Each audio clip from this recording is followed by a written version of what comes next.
So we're going to be taking a look at these proofs. And on this first one, we're not going to do the whole thing, but I want to give you an idea of what the first part of this, the first step, is going to look like here. So the first thing we need to remember is what our given information tells us. I just want to start this one because this one is a pretty difficult problem. So these two ideas are going to tie together here. We have P to S and R to S, and we have Q to R and R to S.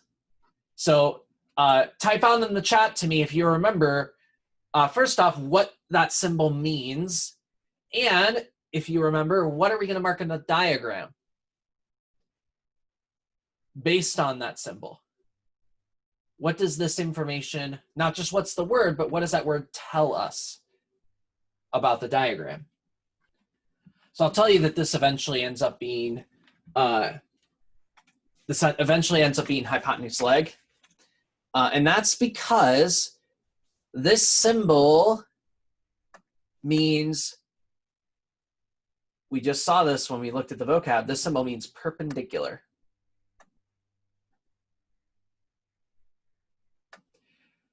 Perpendicular. And so this symbol tells me perpendicular. And perpendicular lines are lines that make right angles. So that means if we have P to S perpendicular to R to S, here's P to S, and here's R to S. If I know they're perpendicular to each other, then the information that tells me is that the angle that this makes is a right angle. So this symbol means perpendicular, tells me right angles. Let's watch it one more time, and then we'll write out the explanation.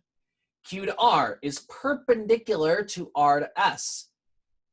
So now we have Q to R and R to S being perpendicular. And that tells me that the angle that I make here is a right angle. So once again, these are perpendicular, which is going to tell me that they're right angles. So I'm not going to type out the whole explanation on this one because this is more difficult than a problem I would typically give you. So I just want to start this one to show you what the start of it would look like. We are given that, actually, I'll rephrase that. We are given two pairs of perpendicular lines, P to S and R to S, and Q to R and R to S.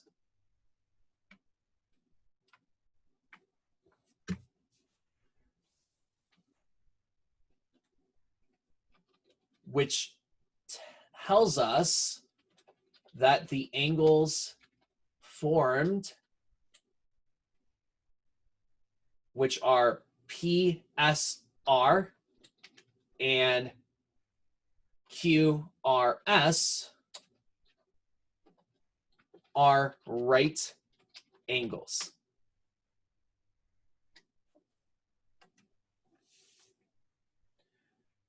So if you're explaining perpendicular, first off, you need to say that the symbol means perpendicular. And then after that, from perpendicular, you want to get to right angles. And then just to outline the rest of what you would say, just so that you know, this should be a Q.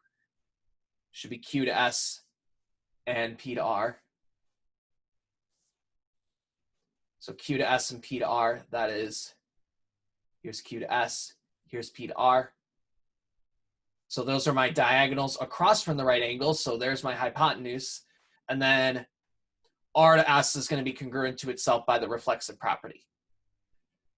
So you would type all of that out, and you would end up with hypotenuse leg. Because you would have the hypotenuse, the leg, and the right angle. But you would need to type out and explain all of those in a few complete sentences. I won't show the whole thing because this is a more complicated problem than the one that I would actually give you. Okay, next up. This one's a lot easier.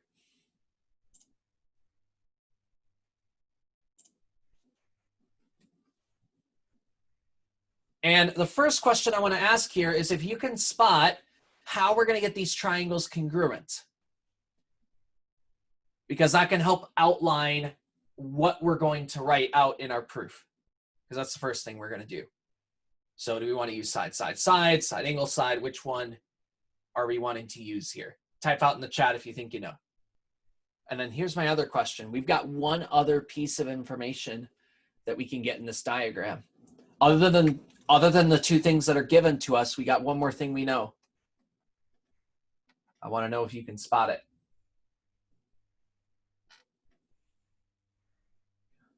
This is why being able to recognize the diagrams and the vocab are important.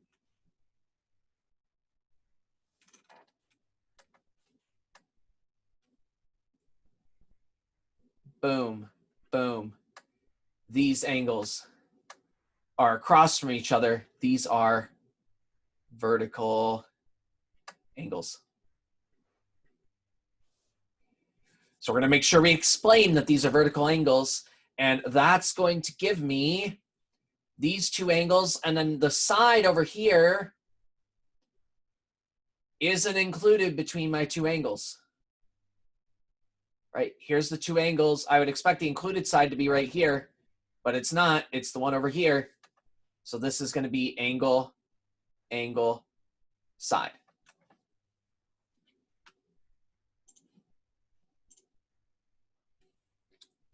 So that can outline what we're going to type. So our first step is we are given a pair of congruent sides, B to E and B to C, as well as a pair of congruent angles, angles A and D.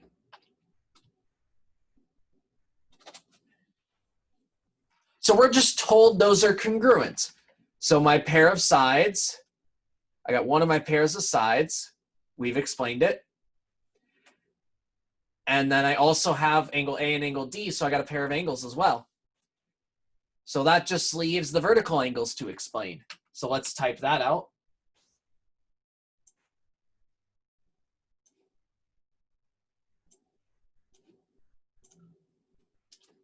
We also have a pair of vertical angles in the diagram.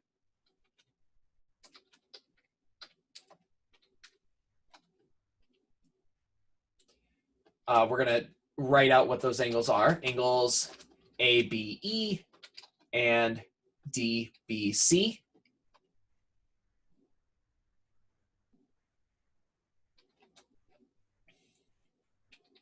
And they must be congruent because vertical angles are always congruent.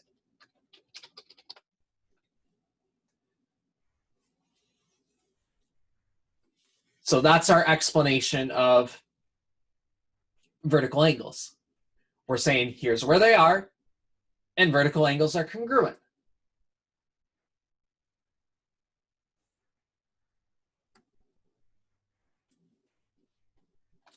Since the side is not included between the two angles, this means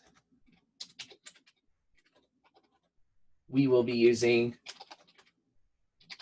angle, angle, side. To conclude that, and then we're going to write out a congruence statement.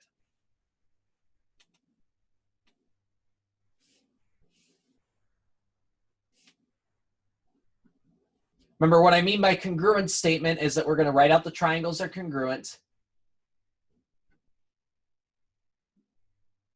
by matching up my sides and angles. This was one of the first things we did with these congruent triangles, is write out these statements. So A needs to match up, well, angle A matched up with angle D. So since A goes first, D goes first. B matches up with B. And then angle E matches up with angle C. So D, B, C is where we match up.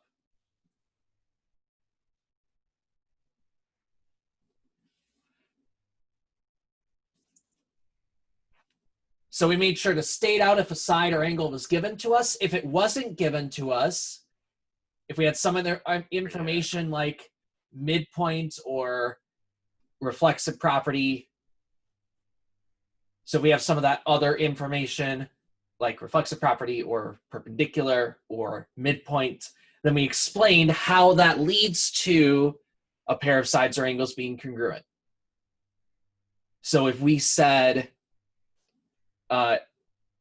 if we were given midpoint, then we had to explain midpoint splits our segment in 2 equal pieces. That's how we get the congruent sides, because the pieces have to be the same. How do we get that last pair of angles? Well, they're vertical angles. They're across from each other. So that means they have to be congruent, because vertical angles are always congruent. So we're writing out a few sentences to explain that idea.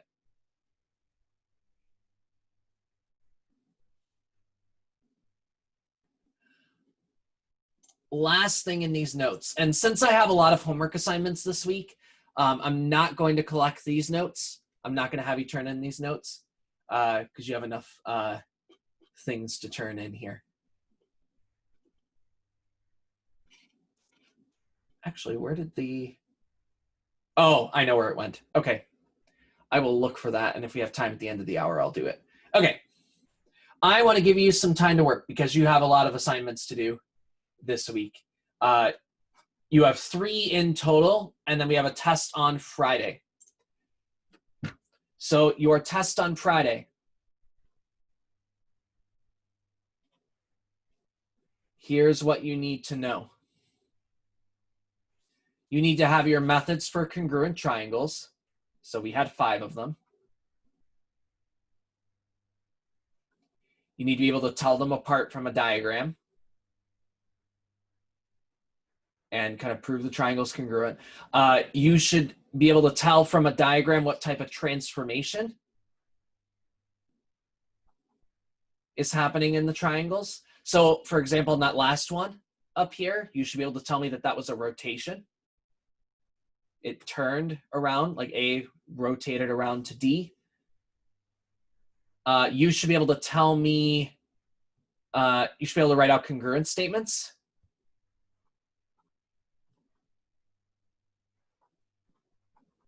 And that really involves matching up the pairs of sides and angles. You should be able to explain vocab.